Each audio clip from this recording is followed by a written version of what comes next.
বড় মৌসুমের রড জিরা ধান বোরোর বীজ দিয়ে আমনে চাষাবাদ করেছিলেন আমার কিছু কৃষক, যার আপডেট তথ্য আপনাদের জানাতে চেয়েছিলাম।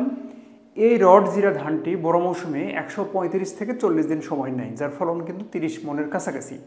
কিন্তু এই আমন মৌসুমে খুব অল্প সময়ে অর্থাৎ 110 থেকে 12 দিনের মধ্যে ধানটি মাঠ থেকে উঠে এসেছে।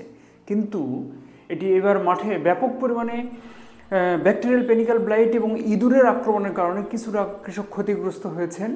তবে আগামীতে এই টেকনিক্যাল কারণগুলো আপডেট করে আমরা আরও ব্যাপক পরিসরে চাষাবাদ করতে পারি। তবে কৃষকের ভাষা মোতাবেক হাল ছেড়ো না বন্ধু, তারা হাল ছেড়ে দিতে চাচ্ছে না। এই ধানটি আগামীতে আরও চাষ করবেন। তবে এর গড় ফলন এসেছে, একটা কৃষকের এসেছে 16 মন প্রতি 33 শতকে, আর একটা কৃষকের এসেছে 18 মন প্রতি 33 শতকে। ধান কাটা মাত্রই তাদের 1700 টাকা মন হারে বিক্রি করেছেন। দামও বাজারে ভালো পেয়েছেন। ধন্যবাদ সকলকে।